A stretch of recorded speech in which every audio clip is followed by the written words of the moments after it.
अस्सलाम वालेकुम नाजरीन, यकीनन आपके इल्म में कि हुकूमत फ़ेक न्यूज़ की रोकथाम के लिए एक कानून मुतारिफ़ कराना चाह रही है और उस हवाले से सेठ मीडिया मालिकान और हुकूमत खुलकर आमने सामने आ चुके हैं। नाजरीन, ये सेठ मीडिया मालिकान का लफ्ज़ मैं बड़ा सोच समझ कर और ज़िम्मेदारी के साथ इस्तेमाल कर रहा हूँ, इसलिए कि जो चंद बड़े एंकर्स आजकल सरापा एहतजाज हैं वो आम सहाफ़ी वर्कर्स के हुकूक़ के लिए सरापा एहतजाज नहीं है, बल्कि उनका असल मसला पसे पर्दा सेठ मीडिया मालिकान के हुकूक़ का तहफ़्फ़ुज़ करना है। नाजरीन, 20, 30, 40, 50 लाख रुपए तनख्वाहें ये लोग लेते हैं। कोई FA पास है, कोई BA पास है, तो इसलिए डेफिनेटली नमक हलाली तो करनी है अपने सेठ मीडिया मालिकान की। और जो लोग पसे पर्दा काम करते हैं मीडिया में, सबसे ज़्यादा अपना खून वो जलाते हैं,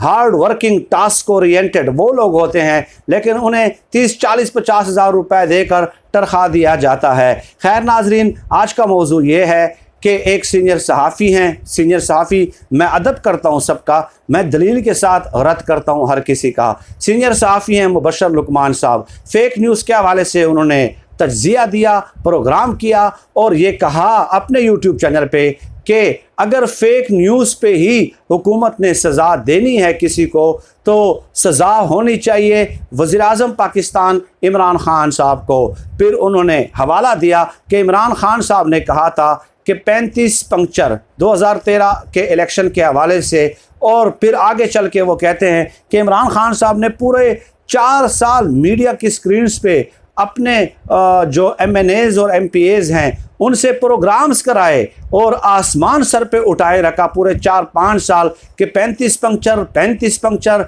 और उसके बाद फिर जब अदालत में गए तो इमरान ख़ान साहब ने कहा कि वो तो मेरा एक सियासी बयान था। तो अगर फ़ेक न्यूज़ पे ही सज़ा देनी है तो इमरान ख़ान साहब को अपने इसी बयान की बुनियाद पे सज़ा देनी चाहिए। और फिर आगे चल के कहते हैं, आपको याद होगा कि 2016 में इमरान ख़ान साहब ने एक इंटरव्यू में इल्ज़ाम लगाया था शहबाज शरीफ साहब पे कि जावेद सादिक उनके फ्रंट मैन हैं और उनके ज़रिए शहबाज शरीफ साहब ने 26 अरब रुपए की करप्शन की है। तो उसके बाद शहबाज शरीफ साहब ने 10 अरब रुपए हर जाने का नोटिस भिजवाया। इमरान ख़ान के ख़िलाफ़ वो अदालत में गए, लेकिन इमरान ख़ान साहब पेश नहीं हुए। तो मुबशर लुकमान कहते हैं कि इसी फ़ेक न्यूज़ के बुनियाद पे भी जो इमरान ख़ान साहब ने शहबाज शरीफ पे इल्ज़ाम लगाया था और फिर अदालतों में वो पेश नहीं हुए, तो इन्हीं फ़ेक न्यूज़ की बुनियाद पे इमरान ख़ान साहब को 10 करोड़ जुर्माना और 3 साल कैद होनी चाहिए। ये मुबशर लुकमान साहब का मुतालबा है। अब नाजरीन, कई पहलू हैं। एक पहलू तो ये है डेफिनेटली जो दलाइल हैं फ़ेक न्यूज़ के हवाले से, जो हुकूमत बिल लाना चाह रही है PMDA का, तो उस हवाले से मैं 5-6 वीडियोज़ ऑलरेडी कर चुका हूँ, बार बार वो रिपीट नहीं कर सकता। लेकिन इमरान ख़ान साहब के हवाले से जो एक बात मशहूर है, अपनी किताब मैं और मेरा पाकिस्तान में भी वो यही लिखते हैं कि मेरी सबसे बड़ी खामी, मेरी सबसे बड़ी कमज़ोरी यही है कि मैं मर्दम शनास नहीं हूँ, मुझे लोगों की पहचान नहीं है, तो इसलिए मैं हमेशा धोखा खा जाता हूँ। यही मुबशर लुकमान कंटेनर पर इमरान ख़ान साहब के साथ खड़े हुए आपको नज़र आए और तब्दीली के नारे लगाते रहे, तो उस वक्त इमरान ख़ान साहब में इनको कोई मसला नहीं नज़र आया। लेकिन वक्त और हालात ने नाजरीन ये साबित किया है। डॉक्टर दानिश साहब के बारे में मैं एक प्रोग्राम कर चुका हूँ।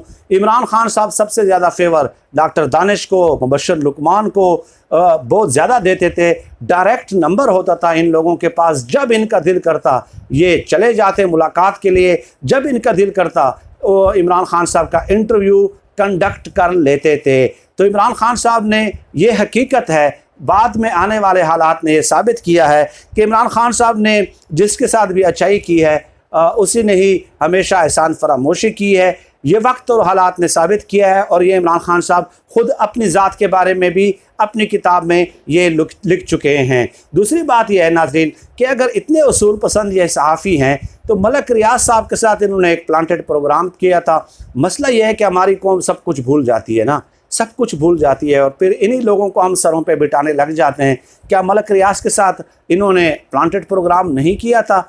क्या वो सहाफ़ती रिवायात की धज्जियाँ बखेरने के मुतरादिफ नहीं था? लेकिन नहीं याद भाई उसके बाद यही लोग, यही साफ़ी, इनको लोग सुनते हैं, इनको सरों पे बिठाते हैं, इनके तज्ज़िये बड़े गौर से सुने जाते हैं, 1-1 लाख 2-2 लाख इनके व्यूज़ आते हैं, 80,000 70,000 इनके व्यूज़ आते हैं, तो कौम वो हमारी सब कुछ भूल जाती है। ये तो 2 बातें हो गई। अव्वलन तो मुबश्शिर लुकमान साहब को उस प्रोग्राम पे भी माजरत करनी चाहिए। उसूली तौर पे बात यह है क्योंकि वो सहाफ़त नहीं थी, वो सहाफ़त नहीं थी। मलक रियाज के बारे में किसको नहीं पता कि कितने लोगों की ज़मीनों पे उन्होंने कब्ज़ा किया हुआ है, लेकिन ना अपने यूट्यूब चैनल पे उस हवाले से प्रोग्राम करते हैं और ना ही कभी जब ये टीवी चैनल्स पे एंकर्स होते हैं उस वक्त ये प्रोग्राम करने की जुर्रत कर सकते हैं। लेकिन हम यूट्यूब चैनल पे बैठ के, कल भी मैंने उस हवाले से एक वीडियो अपलोड की है, रिस्क का मालिक अल्लाह पाक की ज़ात है, ज़िंदगी और मौत का मालिक भी अल्लाह पाक की ज़ात है, तो हमें एटलीस्ट इन बड़े लुटेरों का और ठेकेदारों का कोई खौफ नहीं है। अब जहाँ तक फेक न्यूज़ की बात है तो उस हवाले से फवाद चौधरी साहब क्लियर कर चुके हैं कि बहुत सारी चीज़ें अमेंडेबल हो सकती हैं, तरमीम हो सकती है। जो कमेटी बनी है, कायमा कमेटी, उसमें मुख्तलिफ जो सहाफ़ी हैं वो जा रहे हैं, बड़े बड़े एंकर्स भी जा रहे हैं, वहाँ पे अपनी तजावीज़ दे रहे हैं, वहाँ पे ब्रेनस्टॉर्मिंग भी हो रही है, मुशावरत भी हो रही है, और ठीक है, तो बहुत सारी डिस्कशन वहाँ पे हो रही है। कोई ज़बरदस्ती नहीं की गई हुकूमत की तरफ से। जो चीज़ें अमेंडेबल हैं, काबिल इस्लाह है, वो डेफिनेटली हुकूमत भी कह चुकी है कि हम वेलकम करेंगे जो तजावीज़ और प्रपोजल्स देंगे। लेकिन नाज़रीन, ये वन साइड ऑफ पिक्चर पेश करने की ये लोग कोशिश ना करें। ये इस तरह पेश करने की कोशिश करते हैं कि जैसे ये पहली बार पाकिस्तान की तारीख़ में हो रहा है। हालांकि 2017 में नवाज शरीफ साहब के दौर में 50 करोड़ रुपए जुर्माना देने की तजवीज़ दी गई थी अफसार आलम की जानिब से, जो चेयरमैन पैमरा थे।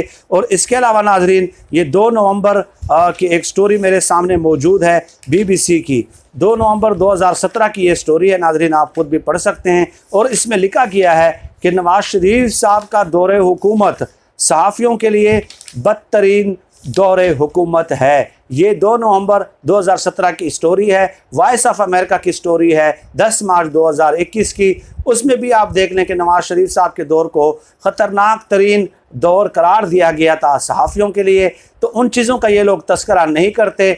जितनी भी खराबियाँ माजी में थी, ठीक है, मौजूदा हुकूमत से भी डेफिनेटली गलतियाँ बहुत सारे जगहों पे हुई हैं, लेकिन जितनी भी गलतियाँ माजी की थी वो तमाम तर इस हुकूमत के जो है वो कांधों पे ये डालने की कोशिश करते हैं। और ख़ुद फवाद चौधरी साहब कहते हैं कि जो जेन्युइन जर्नलिस्ट हैं वो हमारे पास आते हैं, क्योंकि हुकूमत ने अभी 75 करोड़ रुपए के इश्तिहार जारी किए हैं मीडिया को, और उसके बावजूद भी 85 चैनल्स में से ज़्यादा 10 चैनल्स ऐसे हैं जो बर वक्त तनख्वाह देते हैं। इसके अलावा 75 या 70 के करीब जो चैनल्स हैं वो 3-3 महीने या 4-4 महीनों के बाद अपने सहाफ़ी वर्करों को तनख्वाह दी जाती है। तो फवाद चौधरी साहब कहते हैं कि हमारे पास आम सहाफ़ी वर्कर आते हैं और कहते हैं कि आपने क्यों इश्तिहारात दिए इन सेटों को, आप इनको पाबंद करें कि अगर हम आपको इश्तिहार देंगे तो हमें भी ये तनख्वाहें देंगे। ये हालात हैं अंदरूनी तौर पे मीडिया के। लेकिन बाहर आके ये चंद सहाफ़ी, आमिद मीर, गरीदा फ़ारूकी, आसमा शिराजी टाइप जो सहाफ़ी हैं, ये सेठ मीडिया मालिकान का तहफ़्फ़ुज़ करने के लिए एहतजाजी धरना देते हैं। आपने देखा होगा कि कोई जेन्युइन जर्नलिस्ट आपको वहाँ पे बहुत ज़्यादा नज़र नहीं आए, कुछ नज़र आए हैं, मैंने देखा है, लेकिन ज़्यादा तादाद में जो ओरिजिनल एक्चुअल जो जर्नलिस्ट हैं उनकी शमूलियत इस एहतजाजी धरने में नहीं हुई, क्योंकि वो सेठ मीडिया मालिकान के हथकंडों और हरबों से तंग आ चुके हैं। नाज़रीन, फिर वक्त यही कहना था। इस हवाले से 7-8 वीडियोस पहले कर चुका हूँ, तो ये एक मुख्तसर गुजारिश थी जो आपकी खिदमत में पेश करना ज़रूरी थी। फिर वक्त नाज़रीन, आज की इस वीडियो में इतना ही। पाकिस्तान जिंदाबाद। अल्लाह हाफिज़।